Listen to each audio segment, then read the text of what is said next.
ये school cadre lecturer association सलाह की तरफ से एक कैंसर एवं न्यूरोलॉजी जागरूकता शिविर आज लगाया गया है। इसके अंदर डॉक्टर निशांत कंबोज और देवाशीष जी और डॉक्टर अंजनी अग्रवाल जी ने हमारे को बहुत बढ़िया जानकारी दी कैंसर से संबंधित और जो है न्यूरो से संबंधित। और हमारे ये सभी लेक्चरर जो हैं हमारे यहाँ पूरे ज़िले से आए हुए हैं और हम समय समय पर इस प्रकार के शिविर लगाकर हमारे साथियों को जागरूक करते हैं। तो किस तरह की जानकारी आज आपको मिली सर इस शिविर भाई, कैंसर से किस प्रकार बचाव हो, न्यूरो के अंदर किस प्रकार का अगर कोई किसी अटैक आ जाए या किसी स्ट्रोक आ जाए तो उसमें हमने क्या करना है, तो प्राइमरी जो हेल्प के रूप में जो भी है वो उसके अंदर इन्होंने जानकारी दी और बहुत बढ़िया जानकारी दी डॉक्टर साहब ने। तो क्या कुछ प्रयास मानते हैं हॉस्पिटल के, कितने बढ़िया प्रयास मानते हैं डॉक्टर साहब के इस हॉस्पिटल के बहुत बढ़िया प्रयास हैं। मैं लगातार इसके अंदर हमारे सेमिनार लगाता रहता हूं ताकि हमारे जो है ना सरसा जिला के अंदर स्वास्थ्य के प्रति जागरूकता बढ़ी रहे। नहीं, सर ने बहुत बढ़िया जानकारी दी हमें कि कैसे प्रिवेंशन जो है वो बेटर है क्योर से। अगर हम प्रिवेंट करते हैं अपने आप को, बीमारी आने ही ना दें तो वो ज़्यादा बढ़िया है। तो मानते हैं कि जिस तरह का प्रयास हॉस्पिटल ने किया जागरूकता बहुत बढ़िया जी, बहुत बढ़िया। उन्होंने जिस तरीके से समझाया है मुझे लगता है कि बच्चा भी अगर बैठा होता, यहाँ तो सभी टीचर्स हैं, बच्चा भी बैठा होता तो बहुत अच्छे से उसको समझता है। बहुत बढ़िया प्रयास है। ऐसा क्या कुछ सीखने को मिला? आज बहुत कुछ सीखने को मिला, काफ़ी कुछ जानकारी मिली न्यूरो के बारे में और हार्ट अटैक्स के बारे में कि किस तरह से हमने जो स्टार्टिंग के अंदर जब अटैक आता है तो हमें किस तरह से बिहेव करना चाहिए पेशेंट के साथ, कौन सी उसको दवाई देनी चाहिए या नहीं देनी चाहिए, ये सारा कुछ चीज़ों की हमें आज बहुत अच्छे से जानकारी प्राप्त हुई। तो बढ़िया ढंग से सारी जानकारी, बहुत ही अच्छे तरीके से हमें जानकारी प्राप्त हुई और ये हमारे आगे सभी के काम भी आएगी। और इतनी अच्छे से समझाया डॉक्टर साहब ने कि अब ये सब चीज़ें जो हम देख रहे हैं ये आगे हम बहुत कम करने की कोशिश करेंगे समाज के अंदर भी और जागरूकता लाने की कोशिश करेंगे। संजीवनी हॉस्पिटल का प्रयास कैसा मानते हैं शिविर के रूप में? बहुत ही अच्छा प्रयास है संजीवनी हॉस्पिटल का। उन्होंने बहुत ही अच्छे तरीके से हमें ये एक मंच दिया और हमें अच्छे से जानकारी प्राप्त करवाई है ताकि हम इसे समाज में, हम सभी टीचर्स आगे समाज में बच्चों को इस बारे में जागरूक करें। अपना जो कैंप आज लगा है वो कैंसर और न्यूरो फिजिशियन रिलेटेड सेवाओं से था और जो टीचर्स की हमारी एसोसिएशन अध्यापकों की उनको एड्रेस करा था हमने। तो उसमें डॉक्टर निशांत ने तो कैंसर की और मैं डॉक्टर देवाशीष मैंने न्यूरोलॉजी में मेनली सर दर्द और लकवा, इनसे बचे कैसे, क्यों होता है और आगे क्या इलाज है इनका, उसके रिलेटेड एक जागरूकता देने की कोशिश की आज। तो किस तरह से जागरूक किया गया टीचर्स को, क्या कुछ उसमें कैंप के माध्यम से बताया गया? देखिए, मेन कारण टीचिंग जॉब बड़ी स्ट्रेसफुल है, टीचर्स को बहुत काम करना पड़ता है। स्ट्रेस मैनेजमेंट से लेके सर दर्द क्यों होता है, क्या हर सर दर्द में MRI CT स्कैन ज़रूरी है या नहीं है। दूसरी बात, क्या ये भ्रांति ठीक है कि लकवे से बचा नहीं जा सकता और अधरंग हो जाए तो उसका कोई इलाज नहीं है।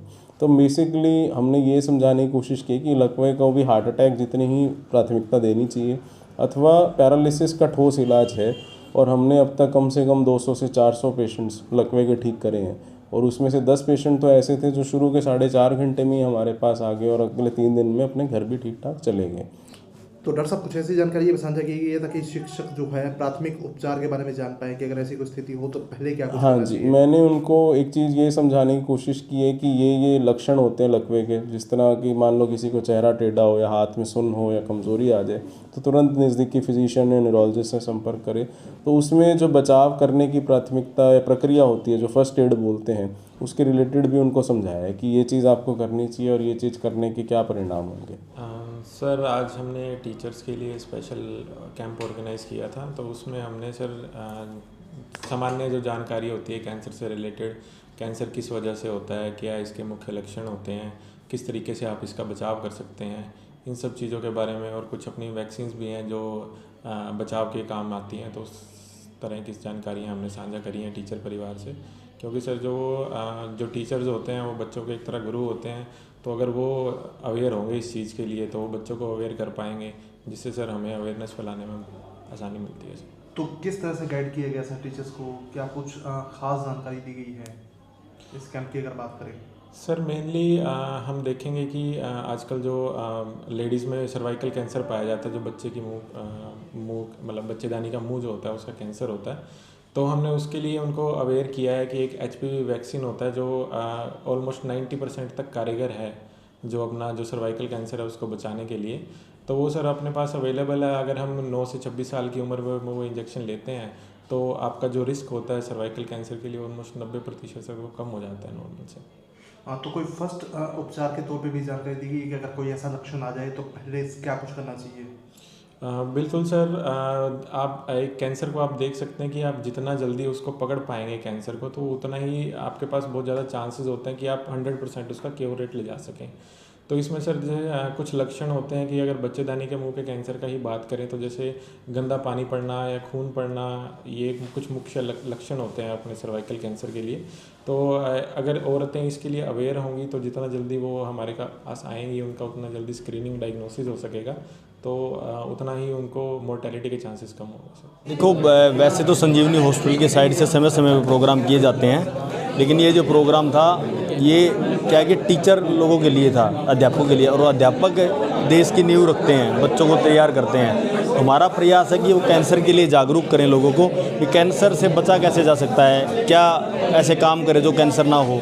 उसके अलावा न्यूरोलॉजिकल प्रॉब्लम होती है, जैसे आजकल स्ट्रेस बहुत बढ़ रहा है, बच्चों में बढ़ रहा है, टीचर में बढ़ रहा है, हर उम्र के आदमी स्ट्रेस से फील कर रहा है। तो स्ट्रेस से कैसे बचा जा सकता है। और कई बार जैसे लकवाद रंग एक बीमारी ऐसी है जो एक बार बंदा मतलब मरे से बुरा हाल में हो जाता है, तो उस बीमारी से वो साध्य है, असाध्य नहीं है, वो ठीक होने वाली चीज़ें। उसमें कितने टाइम में आपको आना है, क्या करना है। दूसरा, संजीवनी हॉस्पिटल का प्रयास है कि स्वस्थ सिरसा रहे, सुरक्षित सिरसा रहे। तो ये मानते कि जिस तरह से हॉस्पिटल प्रयास करता है, शिक्षक को भी अब मेडिकल क्षेत्र में शिक्षित किया जा रहा है, तो एक अच्छा बेनिफिट मिलेगा।